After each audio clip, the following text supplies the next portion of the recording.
Welcome back. This is session 3 of the fundamental questions of life. And in session 1, we talked about how we got here, the creating hand of a loving God. And question 2, where are we going? Because of the nail-pierced hands of a loving God, we're on our way to heaven.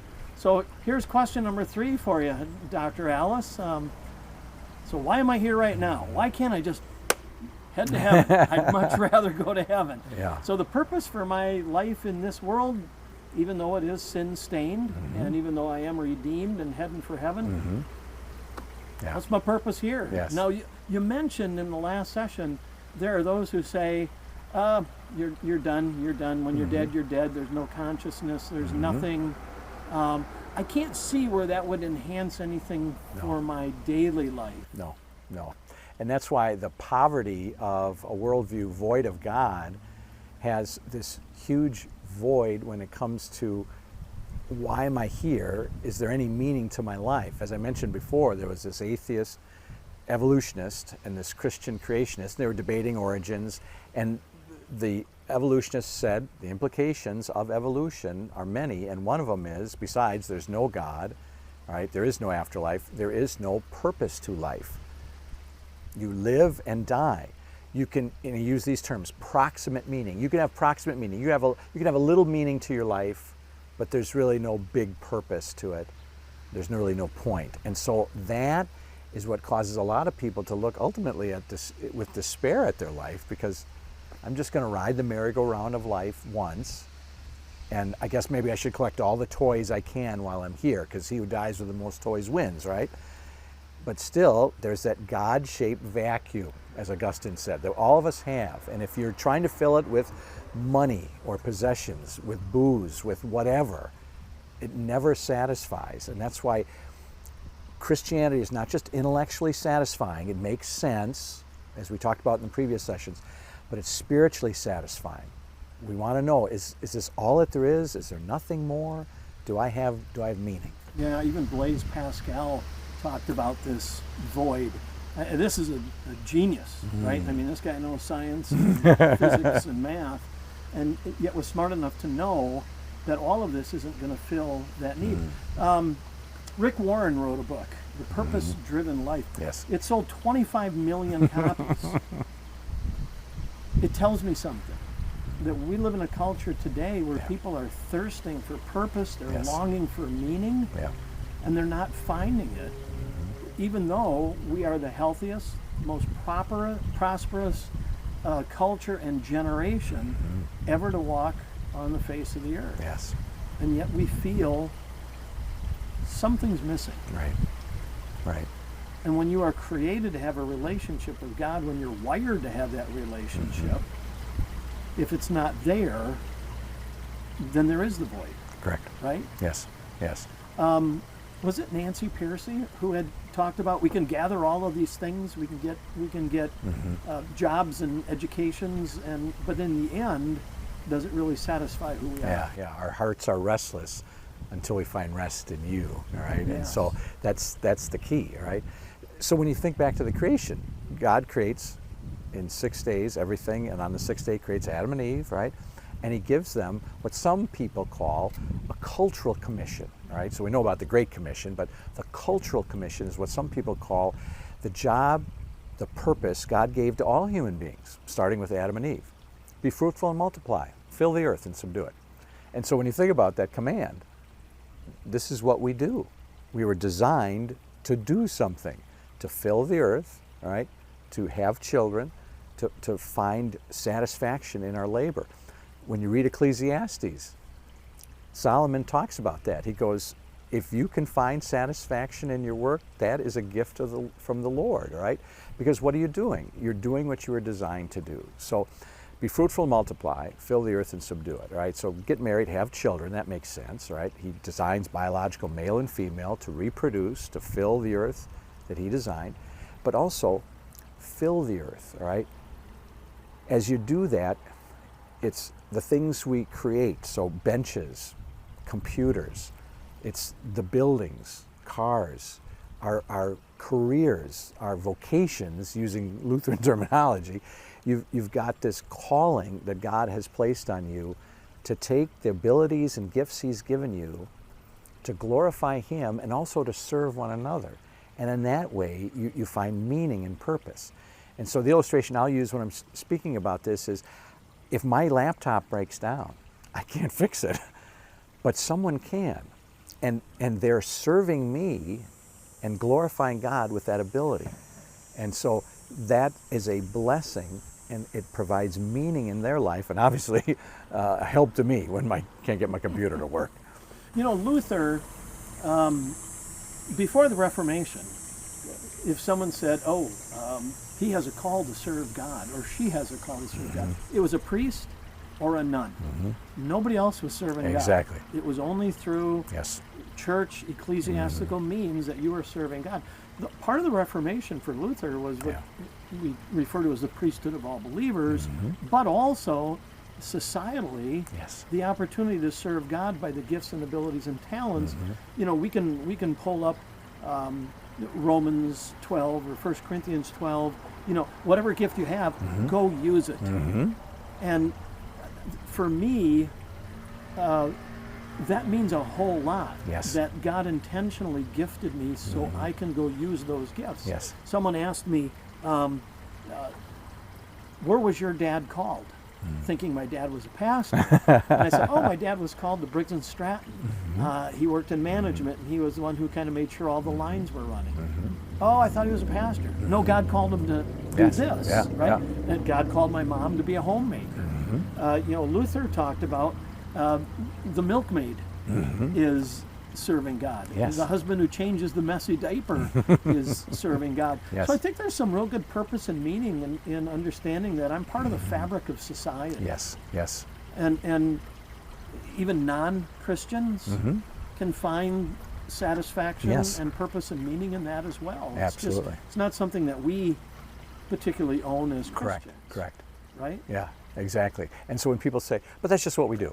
That's just what we do. We get married, we have kids, and we do jobs. And the point is, exactly, exactly. So this bench was made to support weight so people sit on it. It was designed for a purpose, and we're designed to do things. When we get bored, that says something's wrong. And that should point us back to the Creator who imbued us with this gifting that's unique. And so here's my dad, who was a carpenter, and so he'd build homes. And where was he called? Into the carpentry business, all right? And so was he carving a cross onto every 2x4 that he put in as a stud in the wall? No, of course not. But he's honoring God, and he's serving people by providing them a dwelling, again, that provides meaning. And all of us have that, as you said, whether they're Christian or not, because that's the way God designed us. We're created in God's image. I'm a believer that we have a very creative God. I mean, if you don't believe that, just open your eyes, take a look. But I think part of his image is creativity.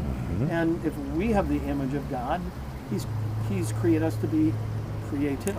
Exactly. So no matter what gifts or abilities that we have, we can use those to create. Yes. So if it's your dad, he's creating these homes. If it's my dad, he's creating function, right? If it's a musician, creating music. If it's a teacher, creating educational opportunities. And I think we lose that today because it's become more about a paycheck. Correct. And so if you can make a lot of money, that's what life's all about. No, do you find satisfaction in your work? And that's why, and Solomon saying that in Ecclesiastes points out the wisdom of that. Do you find satisfaction in what you're doing? I'm doing what I was equipped to do, empowered to do by God, but it's blessing people. And so this idea of your vocation as the mask of God, right? And so God is using you to bless people. So when my laptop doesn't work, you fix it. Thank you, all right? God moved through you to fix my laptop so now I can function and do my job. And again, everyone is blessed in the fabric of society. Yeah. So the one part of our existence here is to make a difference societally. Correct. And then I think we have this other function is to be a light to the world. Or Jesus called us salt and light. And the neat thing about light is it helps people see. Salt seasons everything. So part of who we are as Christians is that others would see the Lord through us. And boy, when you have faith, that sure seasons your life. isn't it? So what I like in your book on apologetics is you kind of start and begin almost in the same place, right? Yeah. And you're really telling us that we need to be, well, Jesus called us witnesses. And all people have to do is witness us. And they should be able to see the difference that Jesus makes in our lives. And I keep telling my confirmation kids, when you are a witness, do it with gentleness and respect. I think some of the problem that we've had as Christians sometimes is we've come across as, well, we are moralistic, but we come across as savage moralists. We come across judgmental. Do we make judgments? I think we do. But do we need to have the attitude of being judgmental? So how do we get around that? Yeah, that's a great point. I heard one Christian radio speaker using this expression: God's not looking for assassins. He's looking for ambassadors, all right?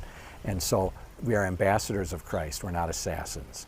And so I'm a sinner, and I'm not here to shoot holes in another sinner, but I need to help them know the truth. And so Ephesians 4:15, we speak the truth in love.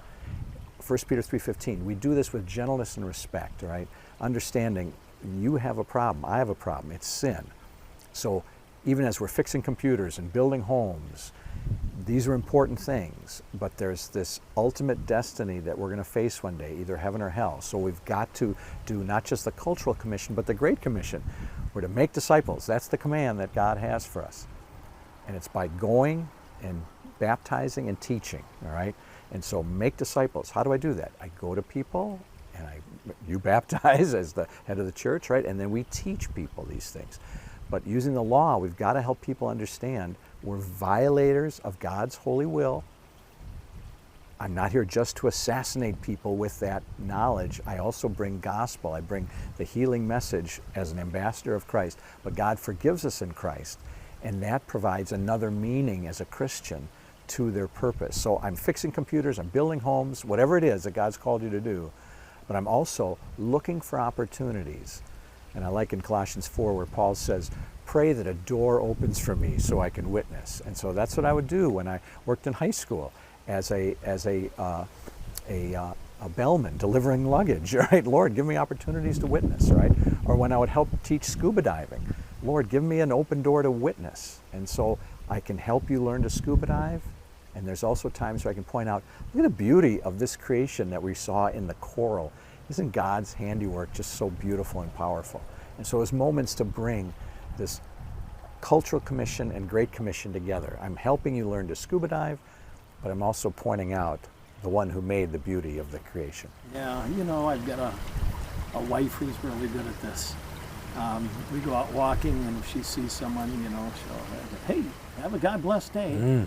And I don't know, maybe that person's walking out thinking, Sure. I'm going to have a really crummy day today. But you know what? Maybe I can have a God blessed day. You know? Yes.